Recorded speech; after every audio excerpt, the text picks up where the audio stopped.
Bom, amigos, primeiramente então, uma boa noite para todos. Que Deus, que Jesus nos abençoe. Na pessoa da Sandra, que nos estendeu o convite, eu gostaria de enviar o nosso abraço fraterno a todos, nosso carinho, a nossa gratidão pelo acolhimento. A gente sabe como o pessoal de Goiás é acolhedor, né?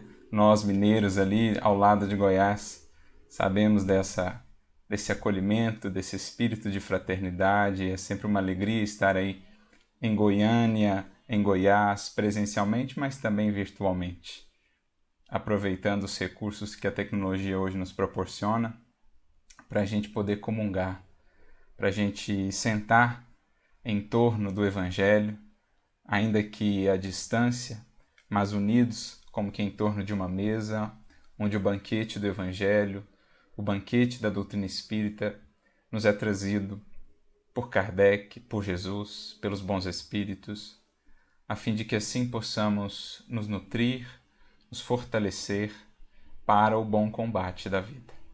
Então, agradeço mais uma vez pelo convite e rogo a Jesus que abençoe a cada um de nós, os que aqui estamos agora, os que acompanharão depois as reflexões, que algumas sementes que aqui porventura sejam lançadas possam encontrar campo, espaço e levar algo de renovação, algo de inspiração aos corações que acessarão nessas reflexões.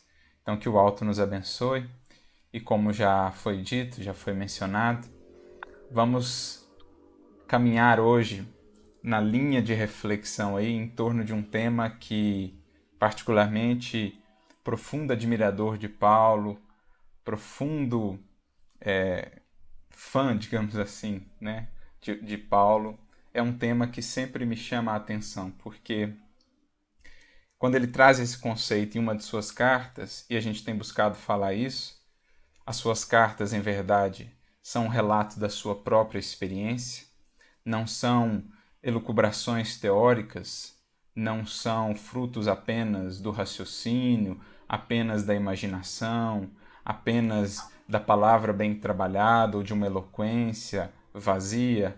Pelo contrário, as cartas de Paulo são a tradução no papel da sua vida, do que ele viveu, das lutas, dos desafios. Por isso são palavras tão vivas, são palavras, são conceitos tão marcantes, porque profundamente revivecidos, profundamente marcados pela vida que ele associou a esses conceitos, ao que ele traz ali nas suas cartas. Por isso, especialmente nesse tema que vamos trabalhar hoje, acerca do bom combate, como ele menciona na sua última carta, aquela carta, inclusive, que é tida como o seu testamento espiritual, destinada que estava ao seu filho na fé, Timóteo, a segunda epístola a Timóteo, em que ele escreve já próximo do seu martírio e deixa ali um legado de orientações para o seu filho na fé, para que pudesse ele prosseguir no trabalho que também havia assumido muito jovem junto do apóstolo Paulo. Então, esses dias mesmo conversávamos com um amigo a respeito dessa carta, fazíamos um estudo em conjunto e dizíamos que ela é como que um manual de formação do trabalhador cristão, porque ele traz ali muitas orientações bem práticas, muitas reflexões, muitas confidências, digamos assim, do que foi vivido ao longo aí de cerca de 30 anos ininterruptos de busca, de tarefa, de trabalho, de aprofundamento em si mesmo. Então ele traz esse conceito que nós vamos trabalhar hoje, o conceito do bom combate, justamente nessa carta final, quando de maneira emocionante até ele se dirige a Timóteo, se dirige à posteridade e gravando aí com esse selo, né, espiritual de um espírito que venceu, que conseguiu triunfar a sua carta, ele então diz: combati o bom combate, acabei a carreira, guardei a fé. Nessas três expressões, ele sintetiza toda a nossa proposta de uma encarnação. Voltamos à matéria, como diz Emmanuel no capítulo 1 do livro Justiça Divina, cujo título é justamente Bom Combate. voltamos aqui senão para isto, para este bom combate. É preciso, no entanto, entendê-lo para que consigamos triunfar. Para que consigamos, como disse o apóstolo Paulo, acabar a carreira. O que ele quer dizer com isso? É como se fosse uma corrida, uma jornada. É preciso percorrer todos os passos. É preciso acabar a carreira, adentrando de volta na vida imortal, no mundo espiritual, como quem soube, como quem conseguiu manter ao longo dessa carreira a fé. Isto é, o compromisso com o mais alto, o compromisso com a consciência. A fé é entendida no conceito paulino como essa fidelidade à lei divina, essa fidelidade ao Evangelho. Então essa é a síntese. O motivo de aqui estarmos, o bom combate. A jornada a percorrer, a vida como um todo o processo, toda a caminhada da presente encarnação. E a finalidade a alcançar, lá ao final, quando retornarmos para a vida maior, termos guardado a fé, ao longo de toda a jornada, ou tanto quanto nos tenha sido possível, o máximo possível. Porque só mesmo ao final da jornada que poderemos analisar com clareza quais foram os frutos, os benefícios e quais os prejuízos adquiridos na presente existência. Pois já diz um ditado que numa caminhada, numa jornada de 1000 passos, quem está no passo 999 ainda está na metade do caminho. Porque enquanto o último passo não é dado, somos ainda suscetíveis de nos perder, de nos transviar. Por isso, para acabarmos com proveito a carreira e guardarmos a fé, preciso entendamos com clareza, e o Espiritismo tem muito a nos ensinar nesse sentido, o que é a proposta do bom combate. O que nos traz de volta à matéria. E como, então, travar esse combate sem nos perdermos em outros e improfícuos combates que temos travado ao longo dos séculos até aqui.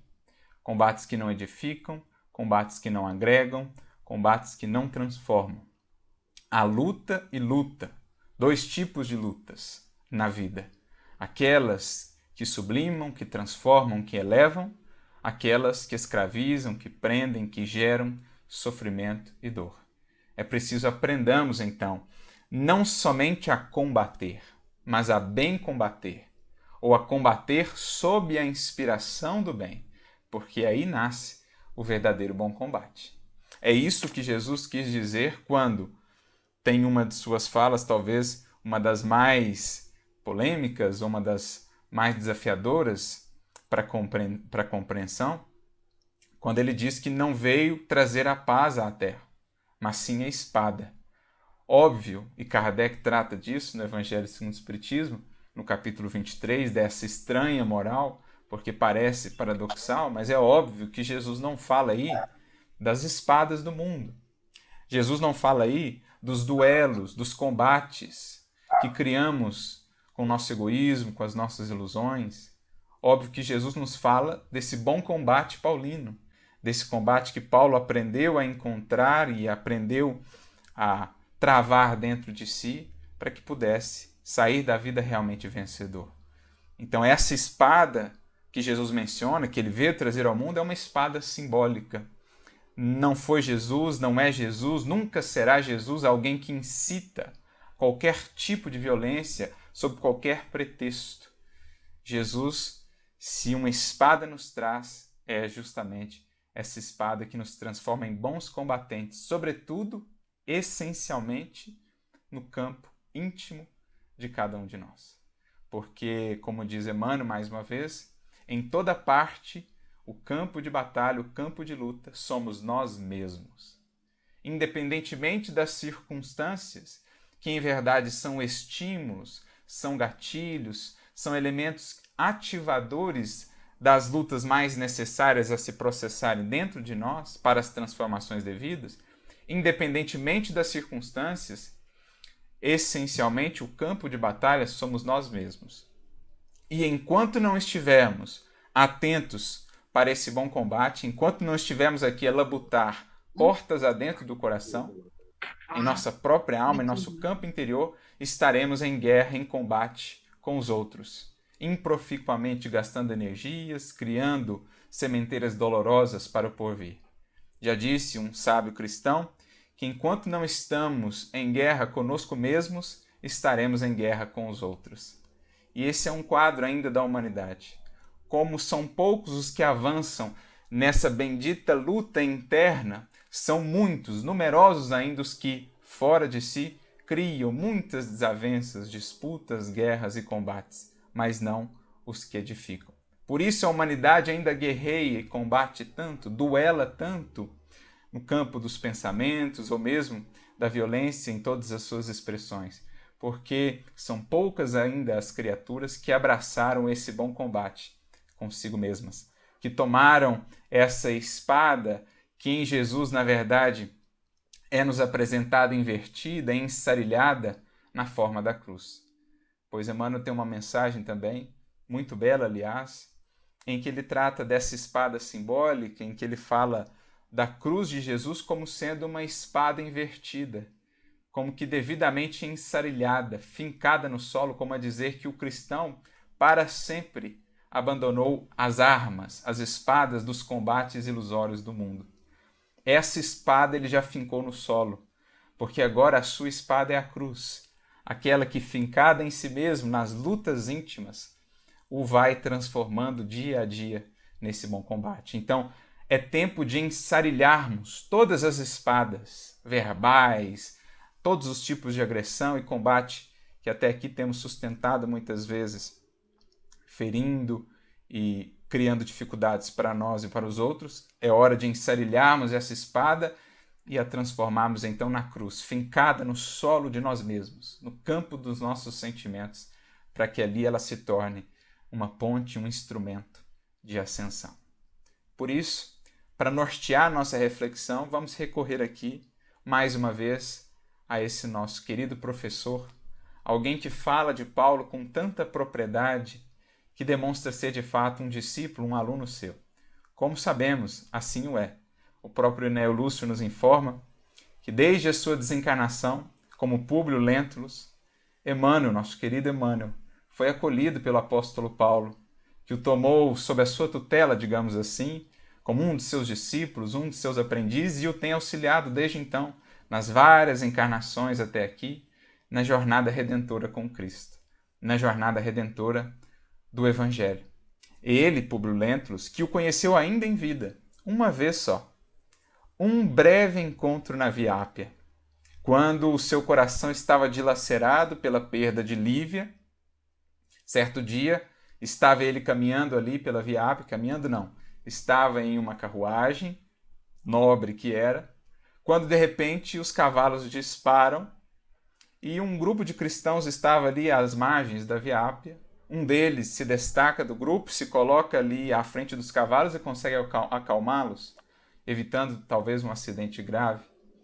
Públio Lentulus sai para ver o que está acontecendo, para então para agradecer àquele que o havia salvado e percebe que ele fazia parte de um grupo, onde alguns indivíduos ouviam um homem que logo lhe chama a atenção. Ele para então para conversar algum tempo, alguns minutos, com este homem, que não sabia de nada que lhe passava no íntimo, não sabia de suas angústias, não sabia de suas dores, de sua recente perda. E, no entanto, aquele homem, profundo conhecedor da alma humana naquele tempo, estamos a falar aí de um Paulo com mais de quase 30 anos já de tarefa, esse encontro deles muito provavelmente se deu não muito tempo antes da desencarnação do apóstolo Paulo.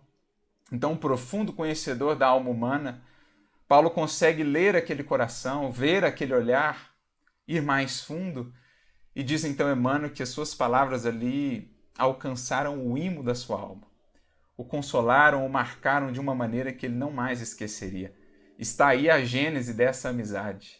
Está aí a gênese desse vínculo que se traduz nas mensagens em que Emmanuel nos explica Paulo. Nos abre horizontes em torno das suas cartas. Certamente esse é um estudo que vem ele cultivando há muito tempo no mundo espiritual. Há muito tempo.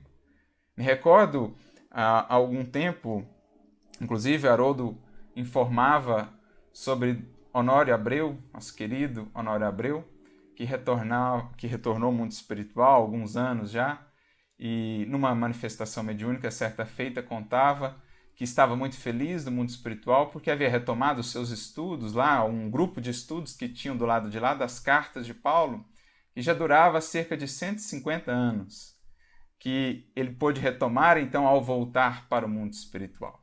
Então esses grupos certamente existem, Emmanuel certamente é coordenador de um destes. Ele mesmo chega a dizer, sobe às esferas mais altas, onde se sente um crocodilo, aprende com os irmãos mais elevados, dentre eles talvez o próprio Paulo e outros colaboradores diretos, e depois desce então para trazer essas reflexões. Então, a gente percebe que não é um vínculo só de estudo, a gente percebe que é um vínculo de amizade, porque o carinho com que ele fala de Paulo logo nos mostra um pouco dessa história que começa lá nos tempos da velha Roma. Então nós vamos seguir esse professor, esse tradutor de Paulo para nós, uma mensagem muito bela que ele nos traz no livro Palavras de Vida Eterna, capítulo 148, cujo título é No Bom Combate. E ele vai comentar justamente este versículo, como a gente disse, da segunda epístola a Timóteo, capítulo 4, versículo 7, quando Paulo nos diz: combati o bom combate, acabei a carreira, guardei a fé. Lembrando mais uma vez esses três elementos dos quais não podemos nos esquecer. O porquê estamos aqui, o que temos a fazer aqui e qual a finalidade a alcançar depois daqui. Combater o bom combate, percorrer a jornada, o projeto reencarnatório e chegar de lá com um pouco mais de fé consolidada, guardada no escrínio do coração. Então, comentando, Emmanuel começa dizendo o seguinte para nós. Nas lides da evolução, há combate e bom combate. Então ele vai fazer esse paralelo, essa comparação, o contraste entre combate e bom combate. Me lembra uma outra mensagem que eu gosto bastante, do Espírito Sheila, intitulada Evangelho e Vida, em que ela vai fazer uma comparação para nós entre a vida boa e a boa vida. Depois, quem puder, fica a sugestão, uma mensagem profundamente reflexiva.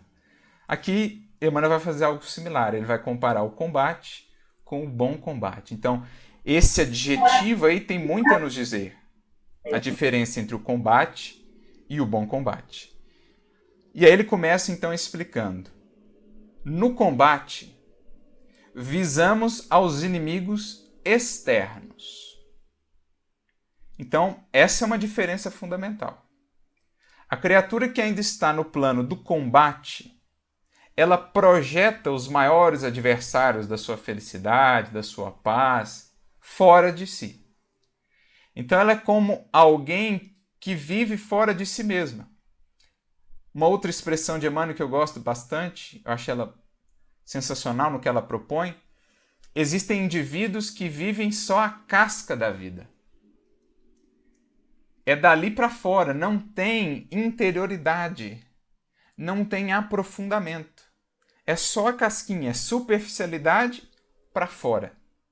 Ainda não há mergulho, ainda não há, como na parábola do semeador, raízes aprofundadas. Lembra lá o segundo tipo de solo da parábola do semeador? O primeiro é o solo estéril. Aí é dureza. É dureza de coração, é fechamento, é cerramento. Esse é o caso mais grave de um espírito. É o espírito que ainda está completamente cerrado. O segundo caso, já há alguma coisa, mas ainda muito superficial. A semente até penetra alguma coisa, mas ela fica muito na superfície. De modo que na hora que vem o sol, ou seja, a luta, os desafios, logo a semente seca-se, a planta morre, porque não fincou raízes.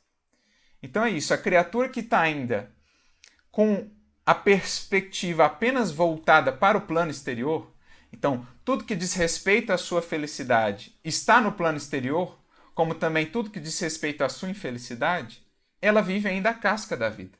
É superficialidade. Porque ela nem despertou para as verdadeiras fontes de felicidade que estão dentro de nós, o amar, o servir, o compreender, o partilhar, enfim, tudo aquilo que o Evangelho nos traz, essa fonte a jorrar de nós, ela ainda não despertou para isso, por isso felicidade para ela é a posse, é o poder, é o prazer, é a pessoa, etc, etc. Não são os sentimentos, não são as ações que ela opera, não é o que ela pode comungar com o outro. Pelo contrário, ainda é atenção aos sentidos, limitação aos sentidos. Tampouco ela percebeu que as verdadeiras raízes da sua infelicidade, os verdadeiros adversários da sua paz, estão dentro de si. Ela ainda os projeta fora. Então, são as circunstâncias, são os outros, é o proceder dos outros, é a política, são as leis, é isso, é aquilo outro. Isso é o que ainda cria obstáculos à sua felicidade no seu entender. Ela sempre os projeta fora. Então ela visa inimigos, ou ela combate inimigos exteriores. Projeta sempre isso fora de si. Então, nesse contexto do combate, ele prossegue. Brandimos armas, inventamos ardis, usamos astúcias, criamos estratégia e, por vezes, saboreamos a derrota de nossos adversários entre alegrias falsas, ignorando que estamos dilapidando a nós mesmos.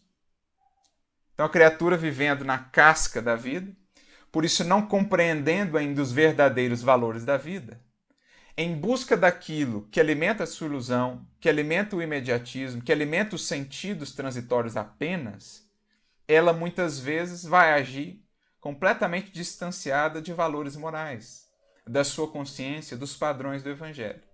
Porque para ela, na visão dela, na compreensão ainda dela, tudo está a serviço desse projeto da sua felicidade, do seu eu, pautado nesses elementos exteriores. Então, para consegui-los, ela vai passando por cima de outras pessoas, usa de estratégias, de manipulações, enfim. Ela vive as lutas, as circunstâncias da vida, construindo apenas fora de si. Portanto, algo nada estável, nada perene, nada duradouro. E ainda mais, com esse agravante de muitas vezes nessas lutas, nesses combates, ferir a outros, né? Passar por cima de valores elementares, fugir à consciência, descumprir orientações que regem a sociedade, leis, etc. Ela vai fazendo tudo para conseguir esses elementos exteriores que julga serem a fonte da sua felicidade, sem perceber o quanto é uma alegria, uma felicidade falsa, como diz aqui Emmanuel. Como é uma construção sob areia movediça, como é simplesmente uma construção vazia, né? Como um balão que incha, mas que não tem substância. Basta, às vezes, uma circunstância na vida e tudo aquilo logo murcha, tudo aquilo logo se perde, todo aquele castelo de areia logo vem a ruir, com as consequências desses descaminhos. Então esse é o combate. É a criatura cuja visão, cuja perspectiva é ainda, ou está ainda apenas voltada para fora. Por outro lado, nós temos o bom combate, que é o que ele diz agora no próximo parágrafo. No bom combate, dispomos-nos a lutar contra nós próprios, assestando baterias de vigilância em oposição aos sentimentos e qualidades inferiores que nos deprimem a alma. Então, no bom combate é uma mudança essencial, importantíssima de paradigma. A visão, o foco agora, torna-se para dentro, volta-se para si. As lutas, os desafios, as circunstâncias difíceis seguirão no mundo. É natural, é característica natural de um mundo como o nosso, de expiação e provas, as vicissitudes, os desafios. Só que agora a criatura vai viver tudo isso tendo em vista, ou com o foco para dentro de si, percebendo que a verdadeira felicidade nasce de dentro de si, do que faz, do que sente, do que pensa, do que partilha, assim como a verdadeira infelicidade também nasce dentro de si. Do egoísmo, do orgulho, da vaidade, de todos os filhos desses vícios que ainda vivem em nós. Então, ainda que ela tenha aqueles de fora, espíritos encarnados ou desencarnados, que não a queiram bem, adversários gratuitos do pretérito, etc., ela percebe que só conseguem nos acessar, realmente nos fazer mal, se ainda encontrarem o mal em nós. Portanto, eliminando o mal em nós, estaremos naturalmente nos imunizando contra qualquer mal exterior, porque efetivamente o mal que me faz mal não é o que eu recebo, mas sim o que eu faço. Porque se estou realmente comprometido com o bem, o mal que me alcança, o mal que me fere, acaba se convertendo em ainda mais exaltação da luz, em ainda maior oportunidade de crescimento e de sublimação do bem. Agora, se o mal que me alcança encontra em mim ainda raízes do mal, ele me leva, ou me faz descer também, se estou invigilante ou desatento, a essas mesmas faixas. E daqui a pouco estou operando também o mal, muitas vezes visando combater o mal. Aí eu saio do bom combate e entro no combate. Aí eu me perco mais uma vez. Então, há uma mudança de paradigma aqui essencial. É o voltar-se para si, voltar-se para dentro, não um fechamento do egoísmo ou do individualismo, mas pelo contrário. É um olhar para si para que possamos expandir para fora, para a vida e os outros ao nosso redor, então, o melhor de nós. É um combate em nós no aperfeiçoamento legítimo e necessário para que nos façamos melhores para as lutas da vida e para expressar aos outros algo de melhor. O melhor de nós que conseguimos fazer até aqui. Então essa é a grande mudança entre o combate e o bom combate. O raio de consciência que se acende, a luz consciencial que se acende no espírito e que o faz agora então enxergar todo esse universo, esse país infinito de sua alma, que até então era desconhecido. É o sair da casca, da superficialidade da vida e mergulhar fundo agora, encontrando muitas lutas, encontrando muitos desafios.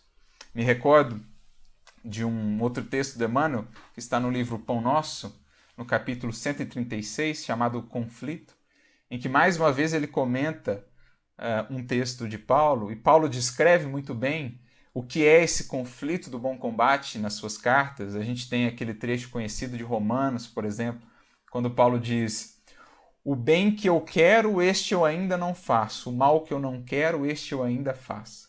Esse é um retrato do que é esse bom combate. Porque já é o anseio de melhoria, já é a consciência nos dizer o que é o correto a fazer, mas ainda a luta contra os hábitos e vícios arraigados. Muitas vezes ainda vamos tropeçar, mas já há esse esforço, esse movimento por renovar essa postura. Então ele traduz aí para nós o que é esse bom combate.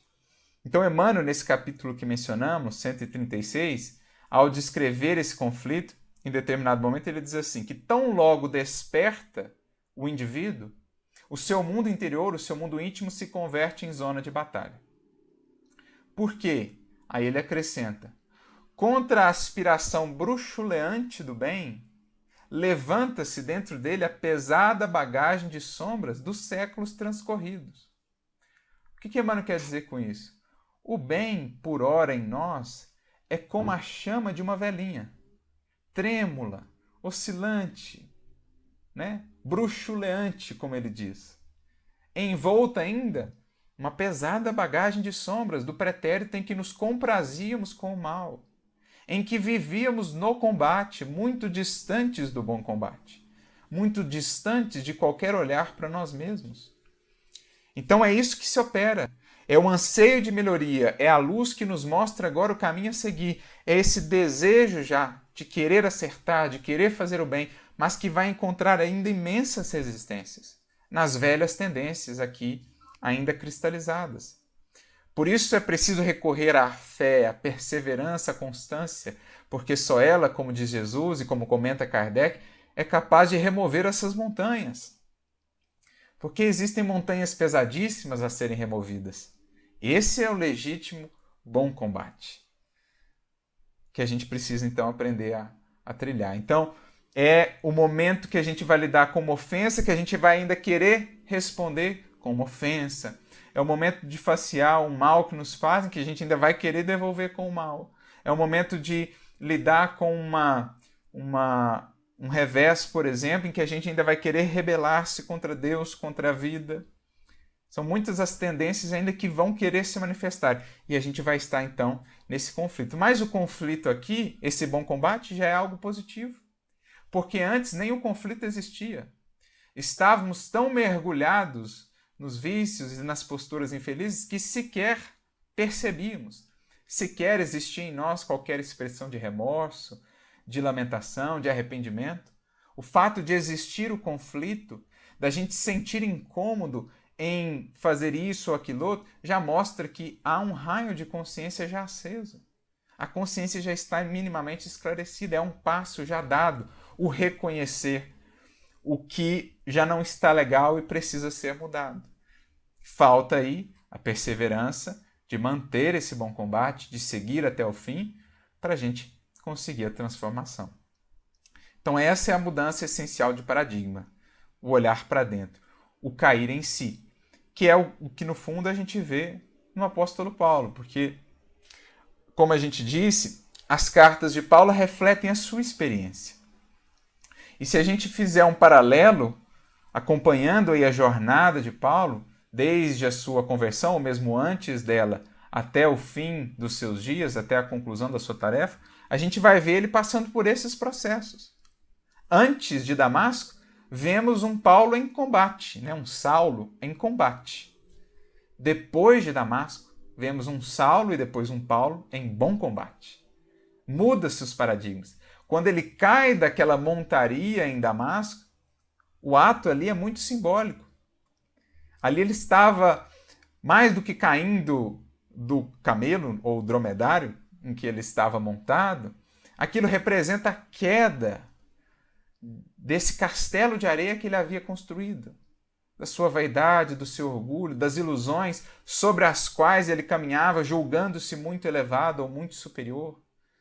Ele cai de tudo aquilo para cair em si, como o filho pródigo da parábola, que cai em si, volta-se para dentro de si, porque até ali, Saulo, embora qualidades que já tinha, até ali ele vivia para fora, apegado às capas, cego, com as escamas nos olhos. Não enxergava quem de fato era. Jesus apenas vem dizer, mostrar para ele, Saulo, você está cego. Aquela cegueira que se manifesta nos seus olhos é apenas uma maneira, digamos assim, de Jesus lhe dizer, Saulo, você está cego, é preciso recobrar a visão. E só enxerga aquele que olha para dentro, ou aquele que acende luz por dentro. Porque Jesus diz, os olhos são a candeia da alma. Veja que é diferente de a janela da alma, é a candeia. Ou seja, a luz que há por dentro se projeta pelos olhos para fora. É assim que vemos. É a luz acendida por dentro que nos dá ou tira a visão. Não é a luz que nos chega de fora. A luz que nos chega de fora é a visão física. Mas a visão espiritual da vida é a luz que sai de dentro. Quem nos dá. Então é isso que aconteceu com Saulo. Ele parte dessa condição de combatente para bom combatente. Antes, qual era o seu sonho? Como está lá no início do livro Paulo Estevão, no primeiro momento que ele aparece ali, ele conversa com seu amigo. Qual era o seu sonho? Conquistar mais influência, mais prestígio e mais poder para dobrar os joelhos de gregos e romanos sob a lei de Moisés. Vê se isso não é combate. Querer converter os outros à força, querer dobrá-los no argumento, na imposição, querer buscar as ferramentas e recursos do mundo, não para conquistas eternas e definitivas, mas para querer converter e dominar outras consciências, sem que isso se dê espontaneamente, naturalmente, pela conquista do amor, do bem que transforma, que inspira outros a mudarem, não. Ele queria recorrer aos poderes e influências do mundo, os de fora, para construir esse sonho, esse projeto seu. Com Jesus, de Damasco em diante, se inverte completamente o quadro. Ele se curva, então. Ele cai de joelhos na posição de humildade e coloca-se, então, agora a serviço para a conquista de si mesmo e só então ele pôde realmente conquistar outros corações. Porque essa conquista se dá apenas no clima do amor. Nunca por imposição ou por violência, apenas por inspiração, por sugestionamento. E ninguém inspira como aquele que se conquistou a si mesmo. Ninguém consegue transformar outras pessoas senão aquele que tem transformado a si mesmo. Então são essas as mudanças. Ele antes tinha tudo em termos exteriores. Tinha beleza, juventude, prestígio, influência, eloquência, inteligência, enfim, cargos, títulos, fortuna, mas não tinha paz e felicidade, como Emmanuel descreve para nós naquela jornada de Damasco. Com Jesus ele perde quase tudo de fora e encontra em si o tesouro incomensurável do Evangelho, a riqueza infinita de Jesus. Então ele fala, chega até a dizer que tudo aquilo que ele tinha antes, comparado com o que tinha agora, era esterco. Ou seja, não tinha muito valor. Na verdade, acabou se transformando toda aquela perda, todas aquelas lutas que ele vivia, fecundaram ele para que pudesse encontrar a verdadeira felicidade. Então, prosseguindo aqui, a gente vai ver, né, que Emmanuel ele vai traçar um paralelo dessa jornada, dessa mudança de paradigmas entre combate e bom combate, vai traçar um paralelo com a própria vida de Saulo, de Paulo. Ele prossegue aqui dizendo: o combate chumba-nos o coração à crosta da terra, em aflitivos processos de reajuste na lei de causa e efeito. Porque o combate é o apego ao que é exterior, o apego, portanto, ao que é material. E nisso eu firo outras pessoas, eu burlo leis, eu passo por cima de valores conscienciais, ou seja, eu crio algemas para mim mesmo, dentro dos mecanismos da lei de causa e efeito. Nessas circunstâncias da vida, ao invés de tomá-las como instrumento de crescimento interior dos valores do espírito, eu faço delas um instrumento ou um meio de apenas crescer no mundo, de vencer no mundo, mas não o mundo, como diz Jesus no Evangelho de João. A proposta é vencer o mundo. As vitórias, as circunstâncias do mundo, elas têm valor relativo, porque elas dependem do que fazemos delas dentro de nós. Existem muitos que no mundo são vencedores, mas internamente se perderam completamente. Existem aqueles que no mundo são vencedores, mas que, mesmo assim, não perderam o foco e seguem buscando a vitória interior. Então, para o mundo, tem lá prestígio, renome, influência, mas conseguiram manter-se equilibrados, focados, buscando a vitória íntima, que é a que realmente importa. Existirão aqueles que no mundo, ou para o mundo, são derrotados. Não têm influência, prestígio, não têm aplausos reconhecidos, mas internamente são verdadeiros vitoriosos, porque têm vencido a si mesmos. Como existirão aqueles que no mundo, ou para o mundo, são derrotados, estão aí apagados, esquecidos, excluídos, mas internamente também estão derrotados, porque estão lá revoltados, estão presos no egoísmo, no orgulho. Então são várias as configurações. Os pedestais do mundo podem ou não indicar a vitória do espírito, assim como a ausência de pedestais do mundo também pode indicar a vitória ou derrota do espírito. É preciso ver o quadro interior de cada um. Então, o combate, aquele que se dedica apenas ao combate, chumba-se à terra. Aflige-se, portanto, quando perde esses tesouros transitórios. Aflige-se, portanto, quando desperta no mundo espiritual e vê que está completamente desprovido, despojado de tudo que julgava ser de valor na sua vida. Vê-se ali miserável em sentido espiritual. Vê-se apegado às sensações e às paixões da matéria que lá não pode satisfazer e busca desesperadamente fazê-lo.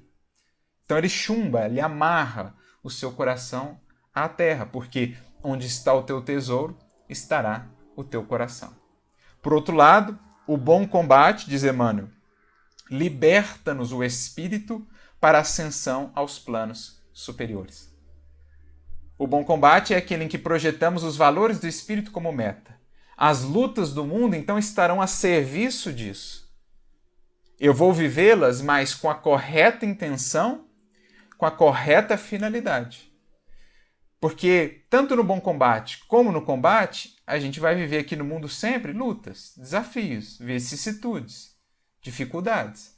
A questão é com que intenção e com que objetivos eu as vivo.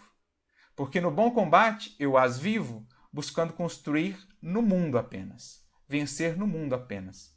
Por isso é algo frágil e por isso muitas vezes, apartado que estou da consciência das verdadeiras finalidades da vida, vou ter atitudes que vão mais tarde resultar para mim em sofrimento, em lágrimas, porque distanciadas da lei divina, daquela que é a única bússola para a garantia da nossa felicidade, como nos dizem os Espíritos na questão 614.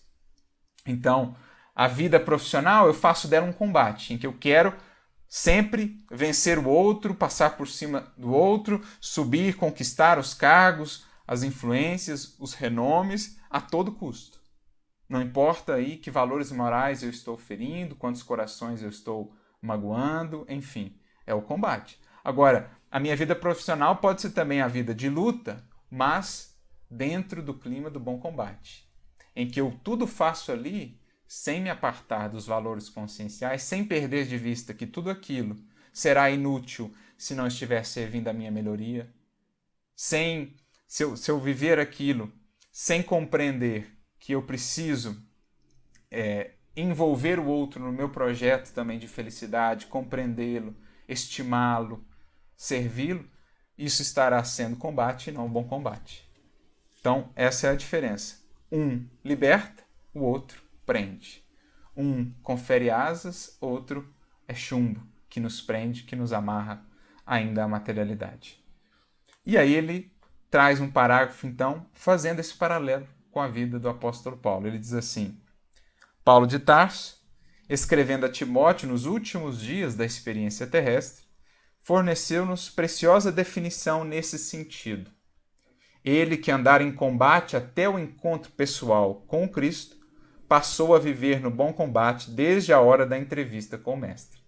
Então ali nós temos aquela quebra de paradigma. Quando ele cai da montaria e cai em si, mergulha em si e inicia o bom combate. Antes, perseguiu, torturou, criou inimizades, criou desavenças, mobilizou ali astúcias e estratégias menos dignas para ganhar influência, para expandir a mensagem de Moisés, que julgava defender, né? E o fazia a todo custo. Então esse era o Saulo combatente, sempre visando elementos exteriores, mas pouco olhando ainda para si, percebendo a sua cegueira, o seu orgulho, a sua vaidade, as ilusões que alimentava. Depois do encontro, nós temos o Paulo, no início ali, Saulo, ainda bom combatente. Foi perseguido, sofreu dificuldades imensas, trabalhos, lutas árduas, mas em nenhum momento, mesmo diante desses quadros mais difíceis, tornou isso circunstâncias para blasfemar, se revoltar, ferir, prejudicar a quem quer que fosse. Tomava cada uma dessas lutas, desses combates exteriores da vida, dentro do coração como recursos para exercitar ainda mais o amor, o bem, a humildade e o perdão, dando combate, então, aos verdadeiros inimigos da sua paz, da paz que não encontrava até ali. O orgulho, a vaidade, a ilusão, o egoísmo. Como vai dizer Emmanuel no Evangelho segundo o Espiritismo, quando trata do egoísmo, a sua única mensagem lá no Evangelho segundo o Espiritismo, capítulo 11, tem 11, é para esses inimigos que deveremos voltar às nossas armas. Quais armas? As do cristão. As únicas armas do cristão. O amor, o perdão, a paciência, a perseverança, o bem.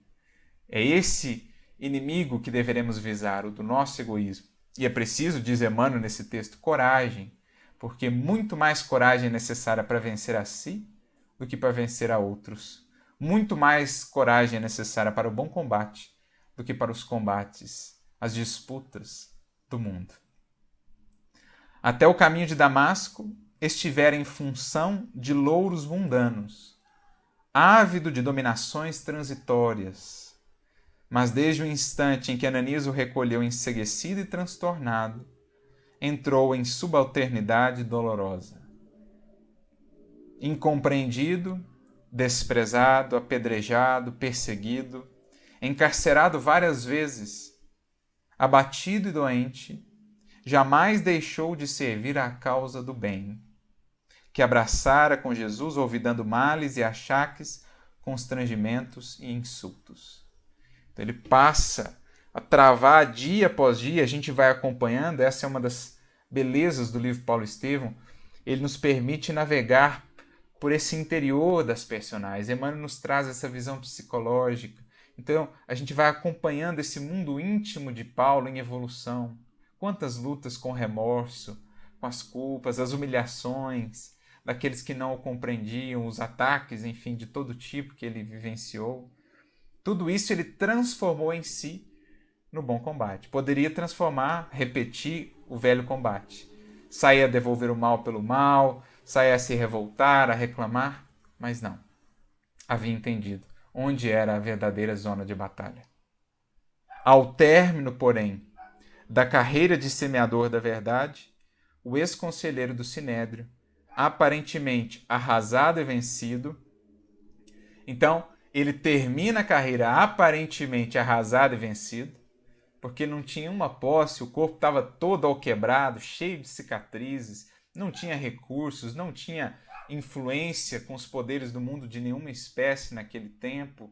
Então termina ali como mais um pária, mais um que foi eliminado ali pelo Império Romano como qualquer um outro. Termina aparentemente arrasado e vencido, mas adentra os pórticos da imortalidade como um herói vitorioso. Ao passo que, não muito tempo depois, Nero deixa o mundo como um vencedor, um triunfador, o senhor do maior império do mundo. E ficamos a nos perguntar como adentrou os pórticos da imortalidade. Quanto a nossa visão terrena não nos engana. Quantas ilusões os sentidos não patrocinam em nós mesmos. Quem visse Nero e Saulo em seus últimos dias poderia ser iludido a pensar que um era triunfador e o outro um vencido. Mas quem conseguisse enxergar os quadros espirituais não teria dúvidas de quem é vencedor. Do que é a diferença entre vencer no mundo e vencer o mundo de si mesmo, em si mesmo. Então ele deixa, aparentemente arrasado e vencido, saiu da terra na condição de verdadeiro triunfador. A sua vida, portanto, é a própria ilustração do que seja a mudança de paradigmas e a vitória nesse bom combate. Uma outra mensagem que gostaríamos de trazer, ainda para destacar, mais uma vez a figura de Paulo como esse exemplo que nos é ofertado assim de maneira clara, de maneira bem ilustrativa sobre o que é o bom combate ou o bom combater. Agora no livro Pão Nosso, capítulo 178, intitulado Combate Interior, mais uma vez Emmanuel vai recorrer à figura de Paulo para ilustrar para nós esse conceito. E o versículo que ele comenta agora é um de Filipenses, lá no capítulo 1, versículo 30. Tendo o mesmo combate que já em mim tendes visto, e agora ouvis estar em mim. E aí Emmanuel diz, em plena juventude, Paulo terçou armas contra as circunstâncias comuns, de modo a consolidar posição para impor-se no futuro da raça. Então ele movimentou ali todas as armas da sua inteligência, das influências, para poder garantir uma posição ali no mundo, entre o seu povo no futuro.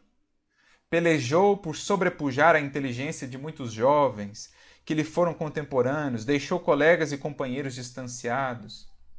Discutiu com doutores da lei e venceu-os.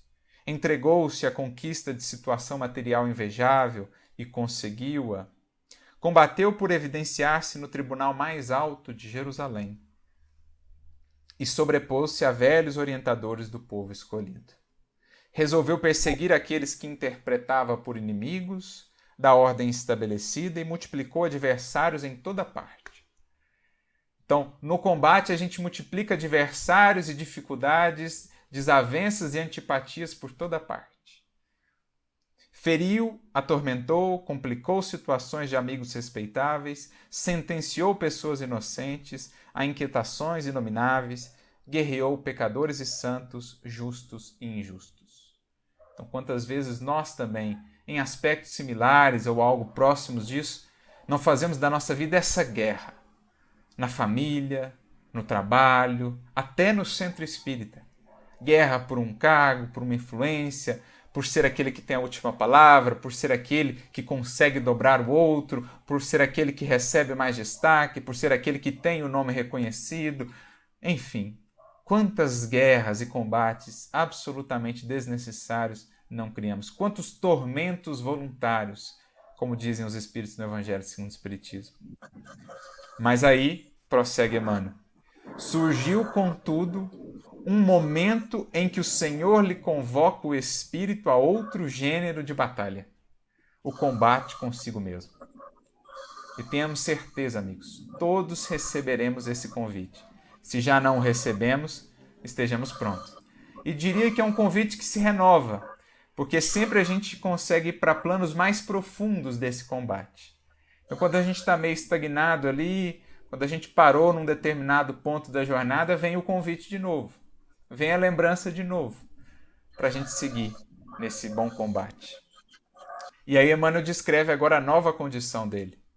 Chegada essa hora, Paulo de Tarso cala-se e escuta. Então antes ele era aquele que não queria calar e que sempre queria falar. Sempre queria se impor. Lá no discurso de Estevão, que ele foi assistir na Casa do Caminho, quando Estevão quer fugir da argumentação, ou melhor, evitar a polêmica, ele é o que queria lançar mais lenha à fogueira. Não queria calar-se. Mas agora ele aprende a calar e escutar. Quebra-se-lhe a espada nas mãos para sempre. Como a gente falou, o cristão ensarilha para todo sempre a espada da briga e do combate com os outros, porque toma agora a espada invertida da cruz do combate consigo mesmo. Não tem braços para hostilizar, e sim para ajudar e servir. Caminha modificado em sentido inverso. Ao invés de humilhar os outros, dobra a própria cerviz.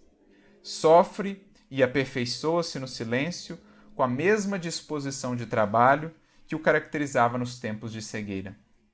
É apedrejado, açoitado, preso, incompreendido muitas vezes, mas prossegue sempre ao encontro da divina renovação. E então, conclui Emmanuel, se ainda não combates contigo mesmo, dia virá em que serás chamado a semelhante serviço. É um alerta, é um chamado para nós. Ora e vigia, prepara-te e afeiçoa o coração à humildade e à paciência. Então, preparemo-nos. Lembrando aí o próprio apóstolo Paulo, que nos traz orientações, por exemplo, na sua carta aos Efésios, capítulo 6, também no capítulo 5 da primeira carta aos Tessalonicenses, quando ele fala da armadura que a gente deve ter para esse bom combate. Ele chama de armadura de Deus. E ele diz assim, que a gente precisa ter o capacete da esperança, a couraça da justiça, o escudo da fé, as sandálias da paz, o cinto da verdade e a espada do Espírito, isto é, do Verbo divino, da palavra luminosa, do bem que possamos fazer, do Espírito divino atuando por meio de nós. Essa é a armadura divina com que Paulo nos orienta, venhamos a nos preparar para esse combate. O capacete da esperança, a couraça da justiça, da caridade, o escudo da fé, o cinto da verdade, as sandálias da paz e a espada do bem, dos poderes do Espírito. Lembra-te, meu irmão, de que nem mesmo Paulo, agraciado pela visita pessoal de Jesus, conseguiu escapar. Assim como nenhum de nós escaparemos desse bom combate, porque não há escapatória, e essa é uma boa notícia. Todos nós estamos destinados à felicidade e à perfeição relativa que nos é dado alcançar. Disso não há escapatória. Podemos postergar isso, mantendo-nos no clima dos combates, dolorosos e improfícuos, ou podemos adiantar desde já, abraçando o bom combate, esse futuro feliz, essa nova condição de nós mesmos, em que a felicidade, em que a paz, então, se farão ou farão morada permanente em nosso coração, sendo a fonte da felicidade, sendo a fonte da harmonia que tanto ansiamos. Que nos inspiremos na história, na trajetória desse espírito que passou por essa mudança de paradigma e meditemos a quantas tem andado aí o nosso mundo interior, Estamos ainda presos à casca e à superfície da vida, combatendo outras circunstâncias, as lutas da vida apenas como quem reclama, como quem projeta responsabilidades, ou enfim, já adentramos em nós mesmos nesse bom combate, como quem percebe que tanto a felicidade como as causas da infelicidade repousam em nós, e que é nesse campo de batalha que em toda parte somos nós mesmos que haveremos de um dia encontrar a legítima paz, fincar definitivamente para todo sempre a bandeira da paz, a bandeira do Cristo em nós. Que Jesus abençoe, ilumine, inspire a todos nós, que possamos seguir sempre em frente, para que um dia possamos dizer de consciência tranquila: combati o bom combate, acabei a carreira, guardei a fé.